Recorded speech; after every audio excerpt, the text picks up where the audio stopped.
Jadi untuk mengingatkan kembali pembahasan berbagai peristiwa yang sudah berlalu ini di dalam kitab ini justru bertolak dari hadis-hadis Nabi Muhammad SAW yang diucapkan sebelum kejadian-kejadian ini berlangsung.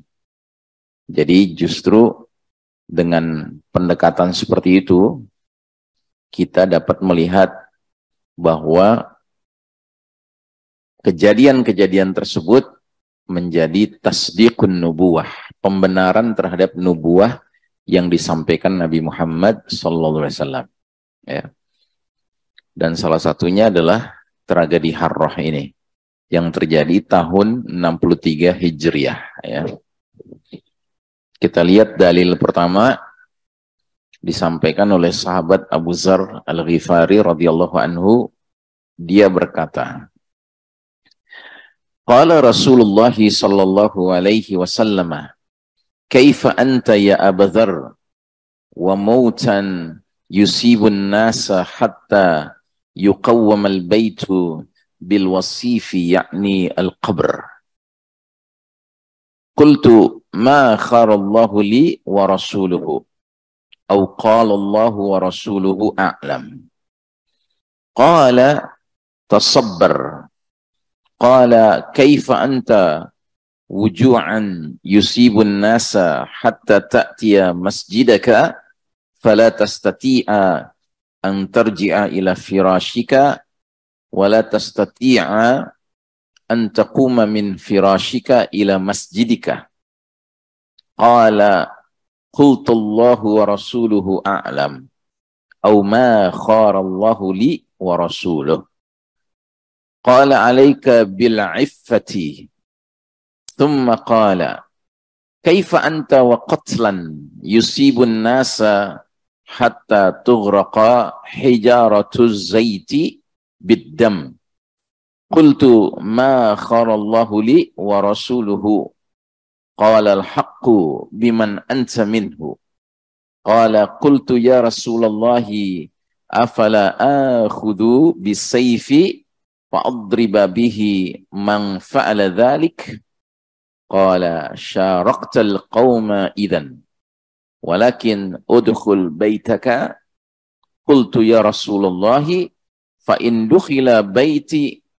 Qala in khashita ayyabharaka syu'a'us sayfi fa'alqi tarafa ridaika ala wajhika fayabu'a bi'ithmihi wa ismika fayakuna min ashabin nar. Abu Dzar mengatakan bahwa Rasulullah sallallahu alaihi bersabda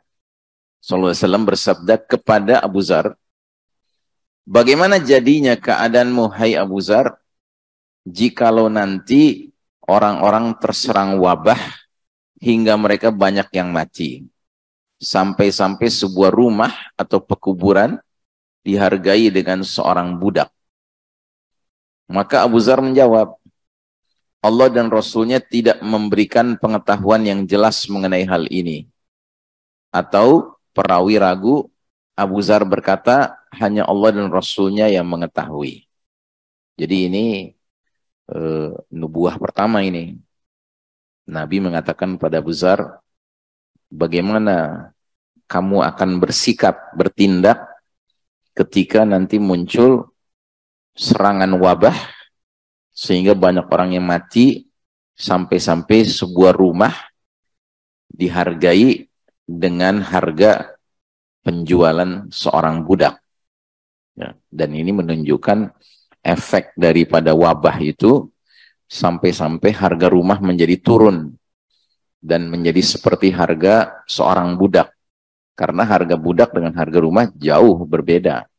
Tapi efek daripada wabah itu menimbulkan kondisi seperti demikian. Jadi jawab Abu Dzar, Allah dan Rasulnya tidak memberikan pengetahuan yang jelas mengenai hal ini. Artinya Abu Dzar nggak tahu harus berbuat apa. Kalau memang datang masa wabah yang mematikan banyak orang itu. Maka Rasulullah bersabda, bersabarlah kalau musibah itu terjadi padamu. Ya, itu pesan pertama Nabi. Pesan berikutnya, kemudian Rasulullah SAW bertanya lagi, bagaimana jadinya jika orang-orang dilanda wabah kelaparan, sampai-sampai jika engkau datangi masjidmu, tetapi engkau tidak mampu pulang ke rumah.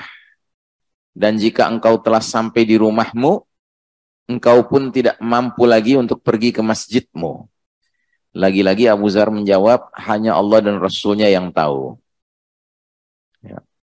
Jadi, nubuah yang kedua lewat perbincangan ini adalah akan terjadinya kondisi kelaparan sedemikian rupa sampai-sampai orang dari rumahnya menuju ke masjid, sampai di masjid, tapi nggak sanggup lagi balik ke rumahnya.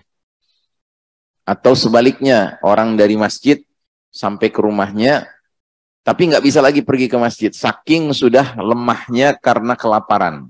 Ya. Jadi Nabi menggambarkan betapa dahsyatnya kelaparan yang akan menimpa suatu ketika nanti di depan, di masa depan.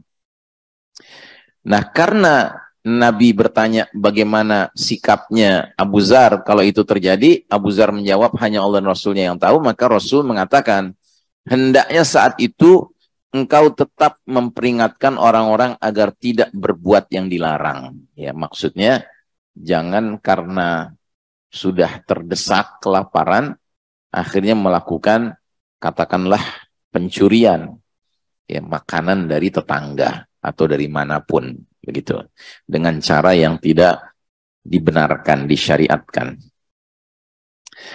Kemudian yang ketiga, Nabi bersabda lagi, bagaimana jadinya nanti jikalau peperangan menelan korban yang amat banyak sampai-sampai batu-batu tenggelam oleh darah, ya. Dan ternyata batu-batu yang dimaksud di sini adalah batu-batu yang ada di daerah Harrah, ya. Daerah Harrah ini suatu daerah di pinggir kota Madinah yang memang banyak batu-batuannya, begitu. Nah, jadi Nabi sudah memberi nubuah suatu ketika akan terjadi peperangan yang menelan korban yang sedemikian banyaknya sampai batu-batu di wilayah Harrah, salah satu wilayah pinggiran kota Madinah, itu tenggelam oleh darah, ya. Persis seperti bebatuan yang dilumuri minyak. Maka lagi-lagi Abu Dzar menjawab, aku tidak diberi pengetahuan oleh Allah dan Rasulnya, dan yang benar adalah apa yang dikabarkan oleh Rasulnya atas apa yang diterima dari Rabbnya. Kemudian Abu Dzar berkata lagi, ya Rasulullah, apakah aku nanti boleh mengangkat pedangku sehingga aku dapat memerangi orang yang berbuat demikian? Nah, ini menarik nih. Abu Dzar kan berpikir kalau memang nanti terjadi peperangan dan begitu banyak korban berjatuhan sampai-sampai batu-batu Harrah menjadi basah dengan darah korban, ya tentunya Abu Dzar berpikir sederhana, apakah boleh aku nanti mengangkat senjata ya untuk membela diri tentunya, ya. Karena dia nggak tahu ini perang antara siapa dengan siapa, begitu. Apa jawab Rasul? Rasul menjawab, wah, kalau begitu engkau akan menyertai kaum tersebut dalam berbuat dosa, tetapi masuklah ke dalam rumahmu. Artinya Nabi melarang. Jadi jangan lantaran akan terjadi perang itu nanti di wilayah Harrah itu, kamu angkat senjata. Karena kalau kamu angkat senjata, sama saja kamu berpartisipasi dalam dosa. Ya, berarti di sini sudah mulai ada isyarat bahwa perang tersebut bukan perang yang gampang untuk bisa disimpulkan mana pihak yang benar, mana pihak yang batil. Ini fitnah. Ya, fitnah ini, perang ini. Jadi Nabi melarang dengan mengatakan, kalau demikian kamu angkat senjata, berarti engkau menyertai kaum tersebut dalam berbuat dosa. Maka kata Nabi, tetapi masuklah ke dalam rumahmu. Jadi sikap yang terbaik adalah masuk ke dalam rumah. Ya. Gue bertanya, Abu Dzar bertanya, apa yang harus aku perbuat jika mereka memasuki rumahku? Jadi oke lah masuk rumah. Tapi kalau ternyata yang memerangi itu masuk ke dalam rumah, apa yang mesti aku lakukan? Nabi menjawab, jika engkau merasa gentar, merasa takut, merasa khawatir menghadapi kilauan pedang, maka usapkanlah ujung selendangmu ke wajahmu. Jadi artinya tutuplah wajahmu dengan selendangmu, dengan sorbanmu. Ya. Maka dosa orang yang membunuhmu dan dosamu akan dia tanggung. Sehingga orang yang membunuhmu itu akan menjadi penghuni neraka. Ya. La haula wa la quwata illa billah. Jadi ini hadis tentang 3 peristiwa di masa depan yang akan dialami, yang akan disaksikan oleh Abu Dzar. Tetapi yang terkait dengan tema tragedi Harrah tentunya adalah yang terakhir, yang ketiga. Yaitu munculnya peperangan yang menelan korban amat banyak, sampai-sampai batu-batu yang ada di daerah Harrah, salah satu pinggiran kota Madinah, tenggelam oleh darah, persis seperti bebatuan yang dilumuri minyak. Ya. Nah, Syekh Mubayyad kemudian mengatakan, hadis ini mencakup berbagai berita tentang peristiwa yang terjadi di masa depan, sedangkan orang yang menjadi objeknya saat hadis ini diucapkan adalah Abu Dzar Al-Ghifari radhiyallahu anhu. Dari redaksinya dapat diketahui bahwa penduduk Madinah akan mengalami kondisi ini. Hal ini sebagaimana yang banyak dijelaskan dalam berbagai riwayat. Jadi saya belum menjelaskan awal mula hadis ini ya. Jadi ini hadis ini diterima oleh Abu Dzar saat Abu Dzar sedang berjalan berdua Nabi, ya. Menurut satu riwayat naik kendaraan, menurut satu riwayat berjalan kaki, dan sedang melewati wilayah Madinah, begitu. Jadi jelas-jelas yang Nabi sedang tunjukkan bahwa ini kejadian-kejadian di masa depan yang terjadi di kota suci Madinah, begitu. Ya. Secara jelas disebutkan bahwa tanda pertama kali disebutkan adalah kematian massal sampai pada batas rumah-rumah banyak yang kosong karena ditinggal mati oleh penghuninya, ya, efek dari wabah. Bahkan harga sebuah rumah menjadi sangat murah hingga menyamai harga seorang budak. Sebagaimana diketahui, harga sebuah rumah tentunya jauh lebih mahal daripada harga seorang hamba budak, sebagus apapun budak tersebut.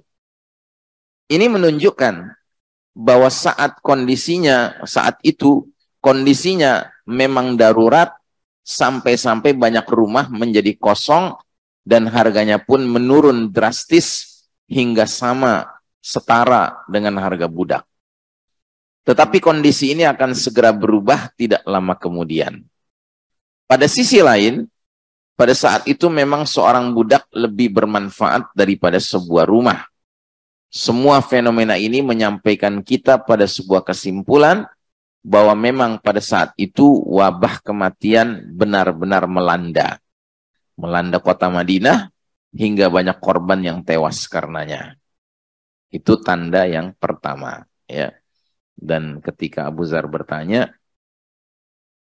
apa yang dia harus kerjakan, dia cuma bilang dia nggak pernah tahu menahu dari Allah dan Rasulnya apa yang mesti dia kerjakan.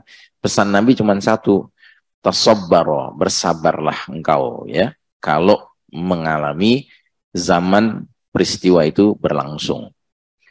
Tanda yang kedua mengisyaratkan akan terjadinya wabah kelaparan yang menyerang kota Madinah sehingga banyak penduduknya yang menderita busung lapar. Sampai-sampai untuk bergerak pun mereka tidak berkuasa karena begitu hebatnya penderitaan. Kami kira wabah seperti ini belum pernah terjadi dalam sejarah Madinah sepanjang yang kami dengar. Bahkan kelaparan yang terjadi di masa Khalifah Umar bin Khattab tidak separah yang digambarkan dalam hadis tersebut. Mengenai dua pertanda ini akan kami ulas selengkapnya dalam pembahasan terkait peristiwa masa depan yang terjadi di dunia. Dan memang kalau kita lihat di dalam kitab Syekh Mubayyad ini nanti ada bahasan khusus tentang kota Madinah dilanda kelaparan yang sangat dahsyat, ya. Nah, itu disebutkan terjadi justru setelah lewat fase kita sekarang ini. Jadi fase kita sekarang fase keempat perjalanan sejarah umat Islam, lalu diikuti dengan fase kelima yaitu masa kejayaan Islam, ya, khilafah tegak, ya. Nah, itu justru setelah khilafah tegak akan terjadi satu keadaan di mana kota Madinah itu ditinggalkan oleh banyak penduduknya dikarenakan, ya, terjadinya wabah kelaparan. Jadi belum terjadi. Jangankan Abu Zar, ya kan, kita saja belum mengalami, ya, zaman tersebut. Makanya Syekh Mubayyad mengatakan, sepanjang yang kami dengar, wabah seperti itu belum pernah terjadi, ya, menimpa sejarah kota Madinah. Mengenai, ya, oke. Sedangkan pertanda yang ketiga mengisyaratkan akan adanya peperangan yang berkecamuk di daerah yang berbatu, sebuah tempat yang ada di pinggiran kota Madinah atau lebih dikenal dengan sebutan Harrah. Seolah-olah hadis ini mengindikasikan peristiwa itu terjadi pada masa Yazid bin Muawiyah berkuasa, yang mana dia membolehkan serdadunya, pasukannya yang dipimpin oleh Muslim bin Uqbah melakukan pembantaian di kota Madinah. At-Turbatshi berkata, daerah tersebut masuk dalam wilayah Harrah, tempat utusan Yazid, Muslim bin Uqbah melakukan pembantaian dan menodai kesucian tanah haram Rasulullah SAW, yaitu kota Madinah Al-Munawwarah. Mereka mendirikan pangkalan militer di Harrah bagian barat untuk kemudian melancarkan serangannya yang menodai tanah haram Madinah. Mereka merajalela di sana selama 3 hari, namun ada pula riwayat yang menyatakan selama 5 hari. Ya. Nah, jadi kalau kita ingin melihat lebih dalam peristiwa Harrah ini, salah satu buku yang saya rekomendasikan adalah buku ini. Ini buku Api Fitnah, ya. Buku ini di dalamnya menjelaskan fakta-fakta penting di balik tragedi berdarah generasi para sahabat, ya. Walaupun tahun 63 itu sudah lewat masa Khulafaur Rasyidin, tetapi masih ada sahabat-sahabat yang hidup, ya, menjadi saksi mata peristiwa Al-Harrah yang terjadi di Madinah, ya. Walaupun pada masa itu sahabat-sahabat tersebut sudah senior, dalam arti sudah lanjut usia, ya. Di antaranya adalah Abdullah bin Umar, putranya Umar bin Khattab. Kemudian ada Said Al-Khudri, ya. Nah, mereka ini semua termasuk yang menyaksikan peristiwa Al-Harrah, ya. Jadi peristiwa ini bermula dari kasus di mana Muawiyah sebagai pengganti atau penerima jabatan khalifah dari Hasan bin Ali bin Abi Thalib, dia setelah menerima posisi kekhalifahan itu kemudian melakukan satu move di mana dia mengangkat putranya yang bernama Yazid bin Muawiyah menjadi putra mahkota, begitu, ya. Dan ini jelas-jelas melanggar perjanjian yang dia janjikan ketika menerima jabatan khalifah dari Hasan bin Ali radhiyallahu anhuma. Jadi kan Hasan mengalah, dia tidak mau lagi ada pertumpahan darah antara intern umat Islam, sehingga dia mengalah, dia menyerahkan jabatan khalifah kepada Muawiyah. Tapi pada saat itu Hasan memberikan catatan, syarat-syarat. Syaratnya diantaranya, jika Muawiyah menjadi khalifah, lalu kemudian wafat, maka aku kalau masih hidup, Hasan, kekhalifahan itu kembali kepada Hasan. Ya. Tapi jika Muawiyah sedang menjadi khalifah, Hasan wafat terlebih dahulu, maka Muawiyah punya kewajiban menyerahkan pengganti dirinya sebagai khalifah berikutnya kepada umat. Ya, jadi umat yang harus bermusyawarah dan bersepakat lalu membaiat penggantinya Muawiyah. Tapi Muawiyah setelah wafatnya Hasan melakukan satu langkah yang menunjukkan dia tidak memenuhi janjinya, ya. Dia malah melakukan sebuah tradisi baru, yaitu ngangkat putranya, anak kandungnya sebagai putra mahkota dan mengharuskan wilayah demi wilayah, ya, mengakui Yazid sebagai putra mahkota, ya. Nah, hal ini ditentang oleh sahabat-sahabat senior, sahabat-sahabat tertentu. Di antaranya Abdullah bin Zubair di kota Mekah. Abdullah bin Zubair ini putranya Zubair ibnul Awam. Ya. Dan Abdullah ini sedemikian rupa menentang, ya, sehingga dia punya banyak pengikut. Ya. Dan akhirnya, ya, ketika terjadi pembantaian terhadap Husain bin Ali di wilayah Karbala, ya kan? Karbala ini kan peristiwanya terjadi di zaman kepemimpinan kekhalifahan Yazid, ya. Dan Yazid waktu itu membiarkan peristiwa itu terjadi. Memang Yazid tidak memerintahkan untuk membunuh Husain, tetapi dia tidak menggunakan kuasanya untuk mencegah pembantaian terhadap Husain di Karbala. Nah, ini makin memicu kemarahan dari Abdullah bin Zubair, sehingga Abdullah bin Zubair akhirnya dibaiat oleh banyak kaum muslimin dan menjadi khalifah, ya, khalifah yang tampil dan tentunya dianggap oleh Yazid sebagai merongrong, ya, kekhalifahan yang resmi. Padahal bagaimana bisa dikatakan kekhalifahan yang resmi kalau cara Yazid diangkatnya pun tidak dengan cara yang memenuhi janji yang sudah diucapkan oleh Muawiyah. Paham ya? Ya. Dan di kota Madinah termasuk kalangan mudanya yang rata-rata anak-anak sahabat. Jadi mereka nggak ketemu dengan Nabi, tapi mereka putra-putra dari sahabat Nabi SAW. Mereka ini rata-rata termasuk yang menolak untuk mengakui Yazid sebagai khalifah. Dan mereka condong kepada Abdullah bin Zubair. Nah, sementara yang jadi wali kota Madinah itu keluarganya Bani Umayyah. Ya, keluarganya Yazid lah, ya. Nah, si wali kota Madinah ini kemudian dalam rangka meredam pemberontakan di Madinah, mengusulkan kepada pemuda-pemuda Madinah ini supaya datanglah ke Damaskus, jumpailah, ya, Yazid, gitu, biar kalian tahu sendiri ini Yazid nih seperti apa orangnya. Jadi artinya Marwan tuh ingin meyakinkan mereka bahwa sikap mereka menentang Yazid itu salah. Karena Yazid ini orang baik, Yazid ini orang soleh, Yazid ini pemimpin yang memang beriman, bertakwa, begitu. Maka berangkatlah beberapa sosok-sosok pemuda-pemuda Madinah ini ke Damaskus.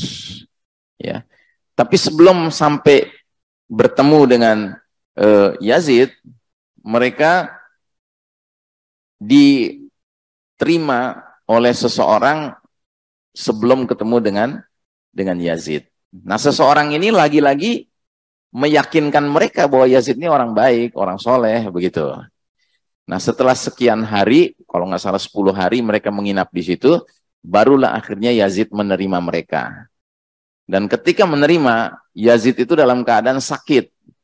Ya, kakinya itu ada sakit yang sedemikian rupa sampai digambarkan kalau seekor lalat nemplok di kakinya, dia bilang sakitnya itu seperti gunung menimpa kakinya begitu.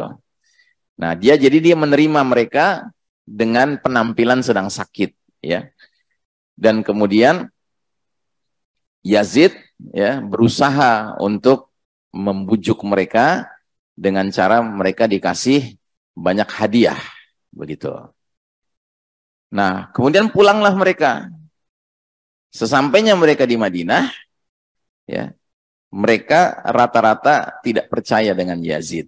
Ya, mereka memandang Yazid ini ya sebagaimana yang selama ini mereka pandang, ya, seorang yang tidak tidak soleh, seorang yang tidak ke masjid. Ya, bahkan mereka punya informasi kalau Yazid ini minum khamr maksudnya begitu. Nah, akhirnya mereka meneruskan penyebar luasan pandangan negatif kepada Yazid di tengah-tengah masyarakat Madinah. Tetapi ada tokoh-tokoh tertentu di Madinah yang ketika didatangi oleh pemuda-pemuda ini tetap berpendapat kita harus taat kepada khalifah. Di antaranya Abdullah bin Umar, anaknya Umar bin Khattab, dan termasuk Muhammad bin Al-Hanafiyah atau Muhammad bin Ali bin Abi Thalib. Jadi Muhammad ini termasuk orang yang bahkan membantah pendapat pemuda-pemuda ini dengan mengatakan bahwa saya pernah ketemu langsung dengan Yazid di Damaskus dan saya dapati dia sholat 5 waktu di masjid. Saya dapati dia tidak minum khamr begitu. Ya, jadi dia tidak percaya, ya kan? Nah, cuma pemuda-pemuda ini sudah luar biasa merasa kecewanya dengan Yazid, ya. Nah, akhirnya apa yang terjadi? Wali kota Madinah, ya, itu rumahnya dikepung, ya, karena wali kota Madinah ini kan Bani Umayyah, ya, dikepung dan kemudian diasingkan dari rakyat, ya, dan kemudian mereka disuruh untuk pergi ke pinggir kota Madinah, begitu.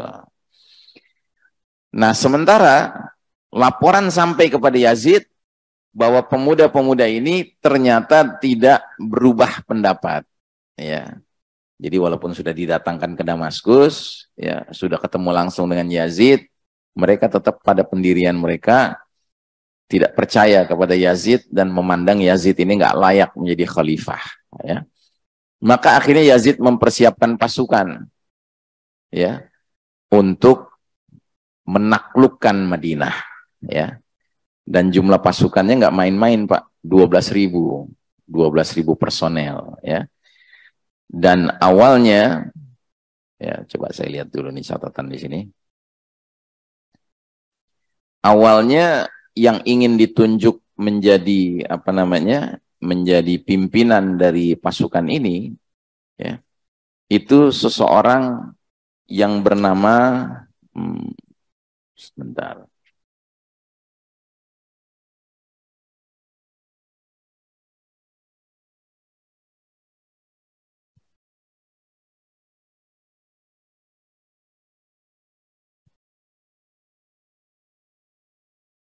Ya, mulanya Yazid meminta Amr bin Sa'id memimpin pasukan, namun Amr menolak. Akhirnya pasukan Syam dipimpin oleh Muslim bin Uqbah al-Murri, ya. Jadi Muslim bin Uqbah al-Murri ini seorang yang berdarah dingin, ya. Jadi artinya dia siap-siap saja, sekalipun harus membantai sesama muslim, sekalipun harus menyerang kota suci Madinah, sekalipun di kota Madinah ada makam Nabi Muhammad SAW, ada Masjid Nabawi, masih banyak sahabat-sahabat yang sudah berusia lanjut hidup di situ, dia nggak peduli. Kalau memang perintahnya serang, serang.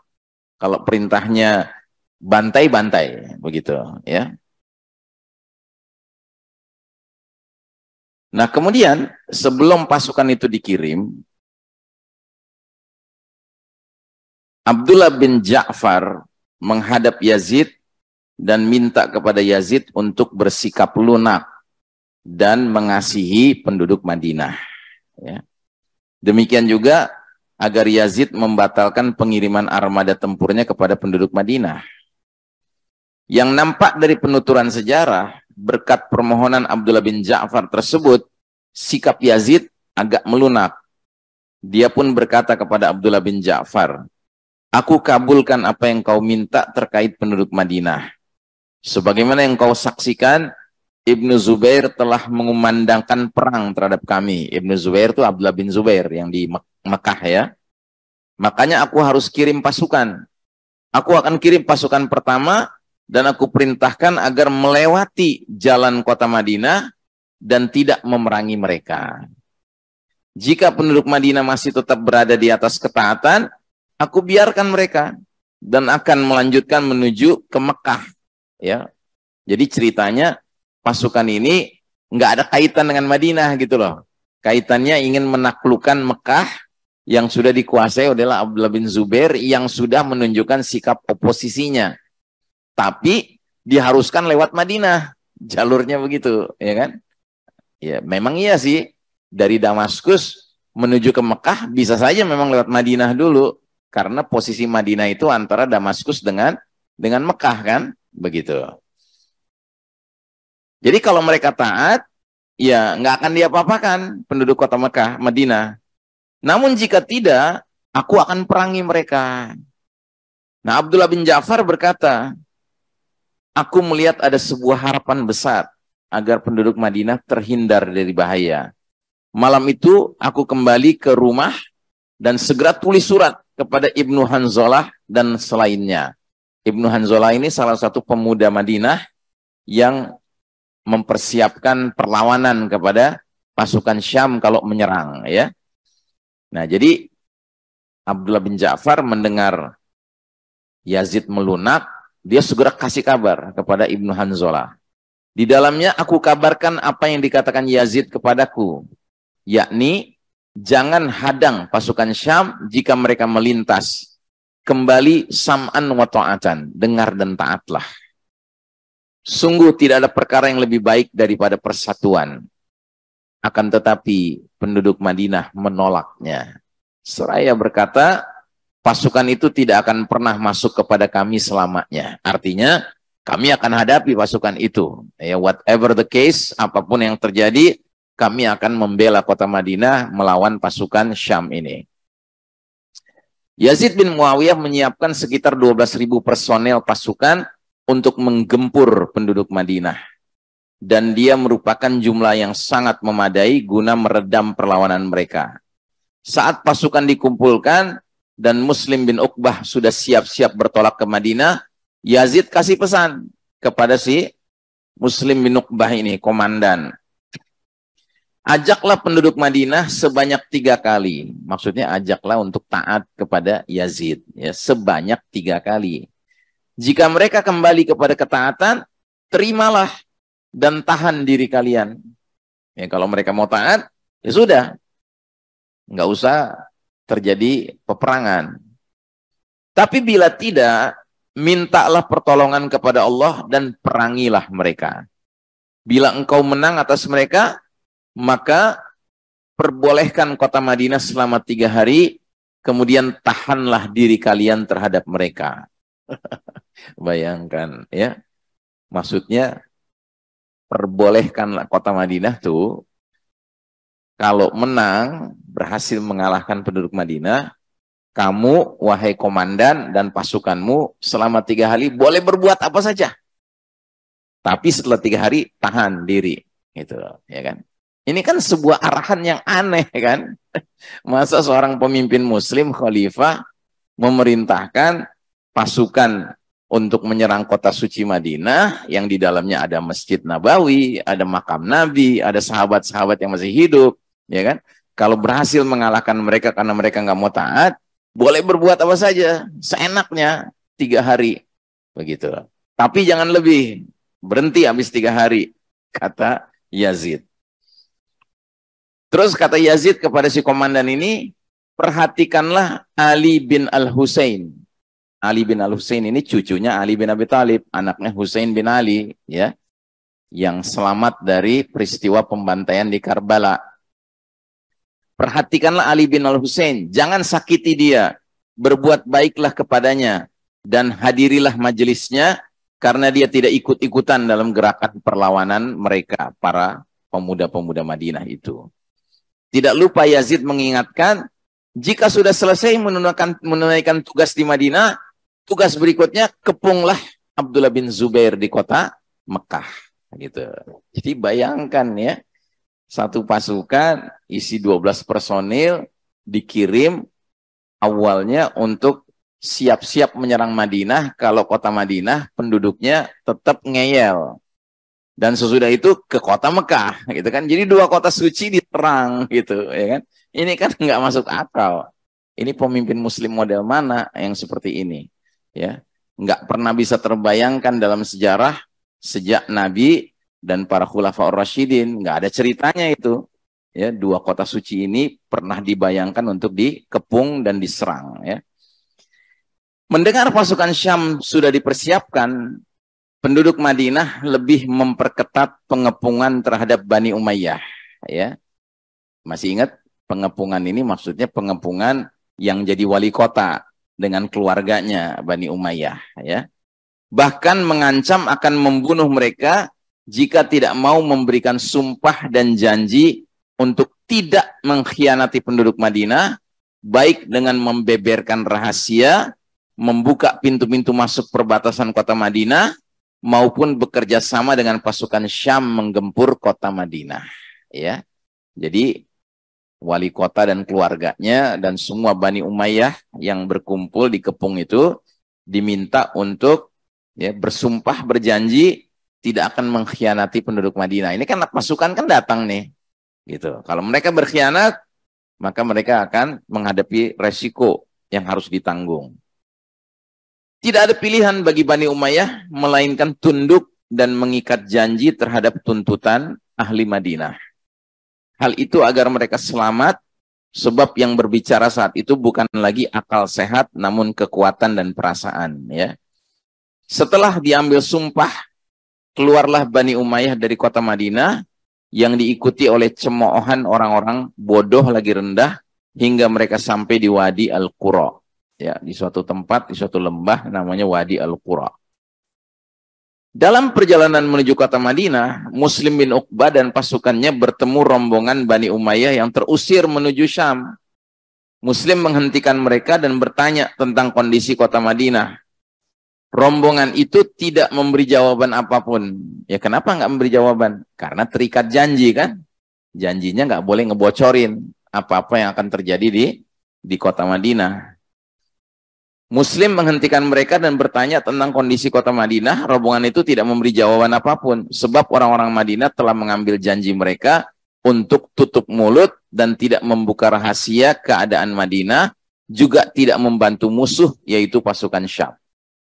Lantaran semua tutup mulut dan tidak memberi jawaban, akhirnya Muslim bin Uqbah marah. Hingga kemudian Abdul Malik bin Marwan buka mulut terkait langkah yang harus ditempuh dalam berperang menghadapi penduduk Madinah. Jadi akhirnya ada yang bocorin juga, namanya Abdul Malik bin Marwan. Abdul Malik bin Marwan menyarankan Muslim bin Uqbah masuk kota Madinah melalui arah timur, lalu bergerak ke selatan dan menghadapi orang-orang Madinah di sebuah tempat yang bernama Al-Harrah. Jadi bukan saja dia buka mulut, bahkan dia mengemukakan titik kelemahan peta kota Madinah itu adanya di mana. Sehingga kalau pasukan Syam itu masuk lewat titik kelemahan itu, potensi menang mengalahkan penduduk Madinah itu menjadi terbuka lebar. Abdul Malik menambahkan, saat itu matahari akan menyorotkan sinarnya ke senjata dan topi bajak pasukan Syam, hingga hal itu akan membuat orang-orang Madinah ketakutan. Selanjutnya medan perang akan berada dalam kekuasaan pasukan Syam, ya. Karena jumlahnya kan banyak, 12.000. Kalau mereka datang dari arah di mana di belakang mereka matahari, itu akan membuat tampilan mereka menjadi lebih dahsyat, ya kan? Glowing lah istilahnya gitu, ya kan? bersinar gitu. Dan itu akan menimbulkan rasa takut pada penduduk Madinah. Pada hari Rabu, bulan Zulhijjah tahun 63 Hijriah, meletuslah perang yang sangat tragis ini. Muslim bin Uqbah mengarahkan pasukan berkudanya ke arah orang-orang Madinah hingga perang antar dua kubu berkecamuk dahsyat. Abdullah bin Hanzalah berhasil membuat pasukan berkuda, pasukan Syam kocar-kacir dan mundur hingga sampai di depan Muslim. Namun keadaan menjadi berubah saat Muslim balik memukul mundur pasukan Abdullah bin Hanzalah. Sementara itu Al-Fadl bin Rabi'ah terus merangsek maju menuju panji pasukan Syam dan berhasil membunuh pemegang panjinya dengan keyakinan bahwa yang megang panji itu si Muslim bin Uqbah itu, si komandan. Padahal itu budaknya si Muslim. Jadi bukan si Muslim. Ya, namanya Rumi. Hingga kemudian panji itu baru diambil alih oleh Muslim sendiri dan terus dia membakar semangat pasukannya. Perubahan kondisi yang menyebabkan pasukan Madinah tersudut dan terpukul mundur tidak lepas dari pengaruh pengkhianatan Bani Al-Harithah yang membuka akses jalan bagi pasukan Syam. Yang demikian tatkala perang mencapai puncaknya, justru Bani Al-Harithah mengizinkan pasukan berkuda Syam menyelinap masuk melalui jalur daerah mereka. Hal itu terjadi berkat negosiasi yang dilakukan Marwan bin Al-Hakim sebelumnya. Jadi artinya ada dua pengkhianatan. Pengkhianatan pertama yang dilakukan si Abdul Malik bin Marwan tadi, bagian dari Bani Umayyah. Dan yang kedua, Bani Al-Harithah ini, ya, yang mengasih akses daerah mereka. Kalau bisa dimasuki pasukan Syam, ya ibaratnya pasukan Syam masuk ke dalam jantung kota Madinah dan tiba-tiba menjepit pasukan yang sedang membela kota Madinah. Ya, jadi yang satu dari belakang, yang satu dari depan.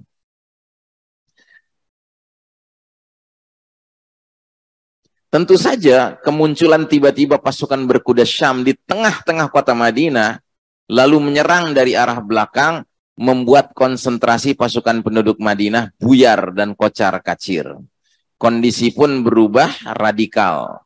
Pasukan yang semula berapi-api menghadapi pasukan Muslim bin Uqbah dari arah depan, tiba-tiba berbalik khawatir menuju kota Madinah untuk menyelamatkan anak-anak dan keluarga mereka. Ya. Sikap penduduk Madinah tersebut bukan sesuatu yang aneh dan tercela. Siapapun dari pasukan personil, pasukan, dan sekuat apapun komitmen terhadap aturan keprajuritannya, jika merasa anak-anak dan keluarganya sudah dalam keadaan bahaya, pasti akan berusaha membela sekuat tenaga, kendati melanggar aturan yang telah dipegang bersama. Jadi artinya pasukan yang membela kota Madinah ini menyadari bahwa pasukan Syam ini sudah mengepung mereka, maka mereka lebih baik mengutamakan keselamatan istri dan anak-anak mereka, yang berarti kocar-kacir ya pasukan ini. Hal ini yang juga mendorong Abdullah bin Hanzalah, Abdullah bin Muti, Yazid bin Hurmuz dan Rabi'ah secara bersamaan terpaksa berbalik dan berusaha menutup akses masuk tempat pasukan berkuda Syam menyelinap. Sayangnya berbaliknya komandan-komandan pasukan ini tanpa melalui koordinasi baik, meninggalkan celah lebar barisan depan di mana mereka menghadapi pasukan Muslim bin Uqbah. Kesempatan ini tidak disia-siakan oleh pasukan Syam. Mereka pun bergerak cepat masuk ke dalam kota Madinah dan berhasil mengalahkan pasukan penduduk Madinah. Bukan hanya itu, akibat kepanikan banyak dari pasukan penduduk Madinah yang terjatuh dalam parit yang mereka buat sebagai pertahanan, hingga yang gugur dalam parit jauh lebih banyak ketimbang yang terbunuh di medan perang. Jadi parit dibuat untuk musuh, malah menyebabkan sebagian pembela kota Madinah ini malah masuk ke dalam parit itu dan mati. Dalam perang tersebut, Al-Fadl bin Rabi'ah gugur, padahal jarak antara dirinya dengan Muslim sudah tinggal sekitar 10 hasta. 10 hasta itu ya hampir 10 meter lah ya. Jaraknya dekat sekali. Diikuti oleh Zaid bin Abdurrahman bin Auf. Ya, jadi ada anaknya Abdurrahman bin Auf ikut di situ. Ibrahim bin Nu'aim al-Adawi dan masih banyak lagi. Di sisi lain bergeraknya pasukan Syam ke dalam kota dan mundurnya penduduk Madinah menjadikan perlawanan sengit Abdullah bin Hanzalah, Abdullah bin Zaid, Muhammad bin Amr bin Hazm, dan pemuka-pemuka Madinah lainnya dapat dipatahkan dengan mudah. Akhirnya mereka semua gugur terbunuh. Perang pun usai dengan kemenangan pasukan Syam. Penduduk Madinah takluk dengan kekalahan yang menyakitkan. Tidak sedikit tokoh dan pemuka mereka yang menjadi korban terbunuh. Bahkan dalam perang ini terbunuh sejumlah sahabat, sebagaimana diungkapkan oleh Sa'id bin Al-Musayyib. Ya, Sa'id bin Al-Musayyib ini tabi'in, beliau seorang ulama besar. Beliau berkata, telah terjadi fitnah pertama, yaitu pembunuhan Utsman bin Affan. Dan fitnah tidak menyisakan seorang pun dari sahabat yang ikut perang Badar. Kemudian terjadi fitnah kedua, yaitu perang Al-Harrah. Dan dia tidak menyisakan seorang pun sahabat yang ikut di Hudaybiyah. Kemudian fitnah yang ketiga, dan ini belum selesai, ya, dan seterusnya. Tragisnya, pembunuhan merata di kalangan orang-orang Madinah, bahkan riwayat menyamakan mereka seperti burung onta yang disembelih di mana-mana, karena pasukan Syam menghabisi mereka di setiap tempat. Makanya Marwan bin Al-Hakam tidak dapat menyembunyikan penyesalannya terhadap kematian Abdullah bin Hanzalah, Muhammad bin Amr bin Hazm, Ibrahim bin Nu'aim an-Naham, dan selain mereka. Bahkan Marwan memuji dan menyebutkan sifat-sifat mulia yang karenanya mereka dikenal. Marwan ini wali kota ya Madinah. Ya, dia Bani Umayyah. Tapi karena kenalnya dia dengan warga Madinah, dia pun akhirnya menyesali ya bahwa ini harus terjadi, ya. Nah, yang lebih mengkhawatirkan adalah setelah penaklukan kota Madinah, ya, pasca kekalahan tragis yang menimpa pasukan Madinah, Muslim bin Uqbah, si komandan ini, memerintahkan pasukannya menjarah dan membiarkan kota Madinah selama 3 hari. Ya. Karena perang Al-Harrah terjadi di akhir bulan Zulhijjah tahun 63 Hijriah, 3 hari sebelum masuk bulan Muharram. Tidak terhitung kerusakan dan kerugian yang dihasilkan oleh pembiaran dan penjarahan tersebut. Ya, jadi na'udzubillah, benar-benar seolah-olah kayak masuk ke wilayah orang-orang kafir begitu. Ya, itu pun nggak boleh sebenarnya dalam syariat Islam.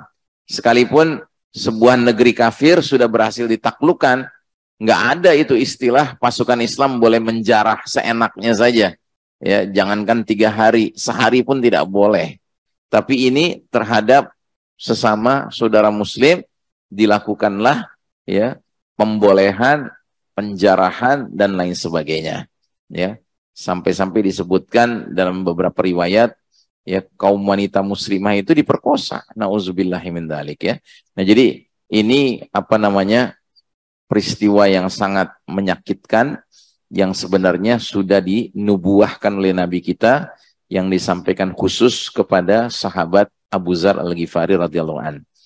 Dan apa namanya, dalam realitasnya Abu Dzar itu seingat saya tidak hadir.